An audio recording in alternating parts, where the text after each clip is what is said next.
Isabelle, bienvenue sur ma chaîne. Je vous retrouve aujourd'hui pour une petite vidéo haul puisque je suis allée au salon du livre de Nice le week-end passé.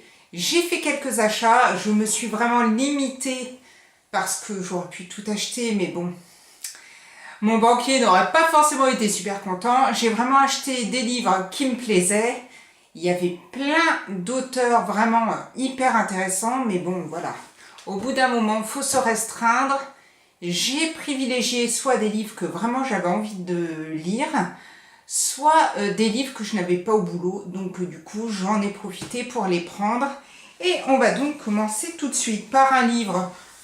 Là, ça commence très mal, parce que bien sûr que je l'ai à la médiathèque, et bien sûr que une grande partie des gens qui regarderont cette vidéo l'auront soit lu, soit vu le film.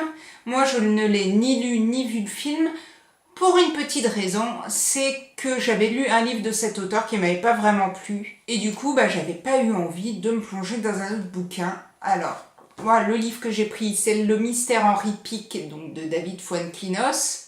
J'ai l'édition Folio. Et le livre que je n'avais pas aimé de cet auteur, c'est La Délicatesse. Mais j'avais vraiment pas aimé du tout. Pourtant, les gens avaient adoré. Ce qui fait que je n'ai même pas regardé le film, puisque l'histoire ne m'avait pas plu plus que ça. Et j'ai eu envie de découvrir celui-ci, parce que j'avais vu vraiment de beaux avis sur le film. Et que je me dis que je préfère lire le livre avant de voir le film. Donc du coup, j'ai pris celui-ci. J'en ai profité. Alors j'ai une petite dédicace, voilà, toute simple pour Isabelle, avec une petite fleur. C'est vrai que, alors c'est pas l'auteur le plus abordable qu'on puisse avoir, c'est-à-dire que il y avait pas mal de monde devant le stand. C'était un petit peu, je te fais l'autographe vite fait et je passe au suivant, quoi. Donc bon, c'est pas les meilleures rencontres que j'ai pu avoir. Je continue. Et j'ai pris Le Syndrome Copernic d'Henri Lovenbruck, paru aux éditions J'ai lu, puisque j'avais lu en début d'année son dernier livre qui m'avait totalement chamboulé, qui s'appelait J'irai tuer pour vous. Je ne peux que vous encourager à découvrir celui-là. J'ai regardé un petit peu les autres livres qu'il avait fait. Il y a des choses un peu fantastiques et tout, c'est pas trop mon truc. Et quand j'ai vu celui-ci, l'histoire me tentait pas mal, plutôt intéressant, une histoire de bombe qui explose dans des tours et toutes les personnes qui étaient restées dans le gratte-ciel sont mortes, toutes sauf une qui s'appelle Vigo Ravel. Il a réussi à s'échapper parce qu'il a entendu des voix dans sa tête qui lui disaient de fuir. Et du coup, il comprend qu'il a un secret qui pourrait un peu changer la face du monde. Je trouvais ça intéressant. Donc j'ai pris celui-ci en sachant qu'à la médiathèque j'ai Nous rêvions tous de liberté, quelque chose comme ça, qui, alors je sais, même lui m'a dit que c'était son meilleur livre, et moi, rien que l'histoire des motos et tout, c'est pas trop mon truc. Alors il faudra quand même que je le lise, mais quand j'ai lu la 4e de couverture, ça m'a pas transcendé plus que ça. Donc j'ai pris celui-ci, on verra bien ce que ça va donner. J'ai aussi pris le livre de Sébastien Didier, Je ne t'oublie pas, aux éditions Hugo Thriller, dans leur collection poche. Quand j'avais fait ma vidéo sur les sorties du mois de juin, il ne figurait pas dedans. Vous n'avez rien raté à cette vidéo, vous n'avez pas loupé un petit moment. Mais je l'avais mis parce qu'il sortait en poche. Et après, je me suis dit, est-ce que je le mets ou pas dans la vidéo? Je ne l'avais pas mis. Et en passant, au hasard, je suis tombée sur celui-ci. En général, quand je vais au salon du livre, je me fais une liste des livres qui me plaisent. Et il y a toujours un auteur qui passe un petit peu à l'as, que je ne vois pas dans mon listing, mais que je vois en passant sur les différentes tables. Et cette année, ça a été celui-ci. Bellevue Park, Villa d'architecte, ses espaces verts, ses prestations luxueuses. Pour Marc Vasseur, c'était un rêve, mais lorsque sa femme disparaît en ne laissant qu'un simple SMS pour toute explication, le rêve tourne au cauchemar. Les autorités ne tardent pas à classer l'affaire en abandon de domicile conjugal, comme il s'en produit des milliers chaque année, mais Marc en est sûr, Sandra ne les aurait jamais quittés ainsi, lui et leur fille Lisa. 3 mois plus tard, alors que tout espoir semble s'être évanoui, il reçoit une photo qui va bouleverser toutes ses certitudes, celle d'une jeune fille une inconnue qui arbore un médaillon. Ce bijou, Marc en est persuadé, c'est celui de Sandra, celui qu'elle ne quittait jamais. Et franchement, ça me plaisait beaucoup, donc j'ai hâte de me plonger dans celui-ci. Donc là, c'était pour tout ce qui était poche, hein. Donc ce qui est bien, c'est que on se ruine pas trop avec les poches.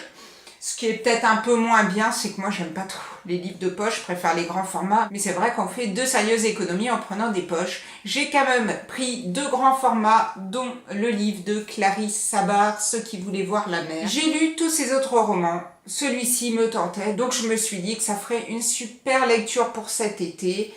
Pour des raisons personnelles, Lilou décide de quitter Paris pour Nice avec son fils Marius. En arrivant dans le sud, elle ne s'attendait pas à s'attacher à Aurore, cette vieille dame qu'elle croise au parc et qui commence à lui raconter sa vie. Chaque jour, Aurore attend le retour de son amoureux, Albert, parti tenter sa chance à New York après la guerre.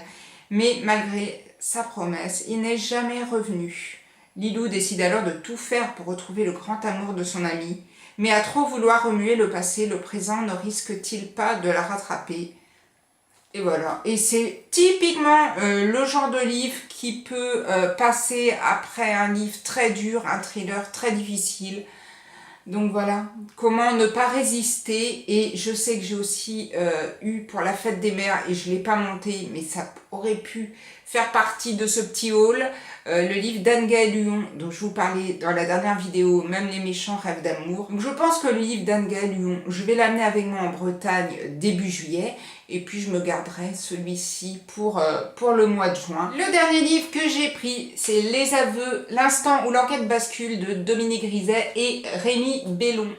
C'est paru aux éditions Michel Lafon. Et Dominique Rizet, c'est le consultant justice, affaires policières sur BFM TV. Alors, je ne regarde pas non plus BFM TV à outrance, mais c'était aussi le journaliste qui avait dans Faites entrer l'accusé. Et là, je crois que je les ai tous vus, les Faites entrer l'accusé. Et donc forcément, quand j'avais vu que Dominique Rizet venait à Nice, de toute façon, je m'étais dit, ça faisait des années que je me disais, le jour où Dominique Rizet écrit un bouquin, je me le prends.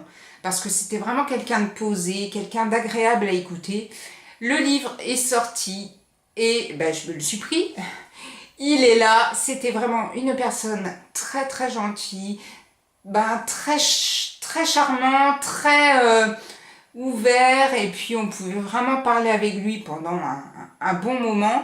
Malgré le fait qu'il avait quand même du monde en attente. On a vraiment bien discuté, et puis il y avait une autre dame qui était à côté, donc il y a une sorte de petit trio. On a vraiment bien parlé sur les enquêtes policières, sur un petit peu son métier de journaliste, sur ce qu'il faisait. On a aussi beaucoup ri parce que donc quand il fait la petite dédicace, il demande des petites infos, et c'est vrai que les personnes qui étaient avant moi, donc la jeune fille s'appelait Armelle, et elle avait précisé qu'Armelle était un prénom breton, mais qu'elle n'était pas bretonne.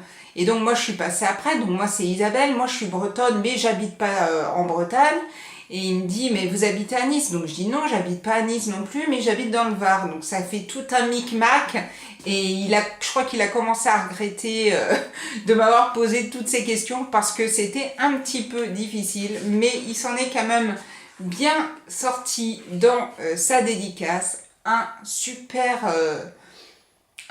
moment, et j'ai très très hâte de découvrir ce livre. Et j'en ai fini avec les livres que j'ai pris au salon du livre. Si vous avez lu certains de ces livres, n'hésitez pas à me laisser vos avis dans la barre de commentaires.